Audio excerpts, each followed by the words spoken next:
Thoreau said that if you can walk a city, you can own it. So I believe that walking a city, walking Atlanta with Civil Bikes, or riding a bike with Civil Bikes through Atlanta, you can possess the city and it becomes yours.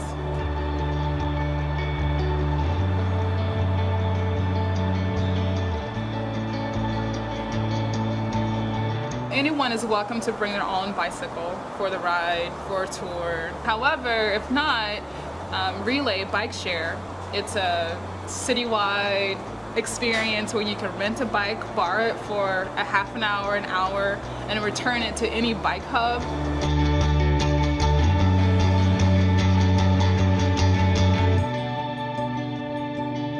It's a movie theater that's playing in front of you. It's actually you're a part of that theater. So you're in the production. Dr. Rosalind Pope and Lonnie King.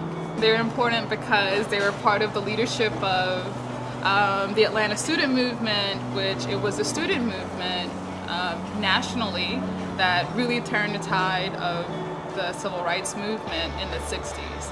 61, students, children, college students began to sit in, lay in, kneel in, pray in, sitting at lunch counters, and which is really that active, direct action changed the tide from marching and or boycotts. It's an American story.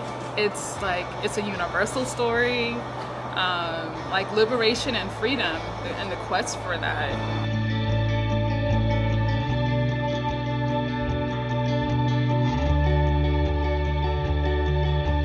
The revolution that began in 1776, the reason for that is still we're still searching for freedom. We're still fighting for freedom and liberty.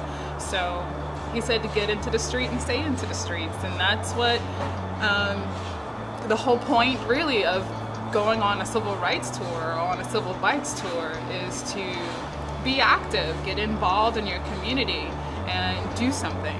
And don't just be passive. The thing that I always thought was unique and different about this city was the history of the civil rights and Dr. King and all of that. You see the people, you see the places, you're on the street, you're looking at art, street art, you hear the local sounds, and yeah, you can actually stop in for coffee somewhere.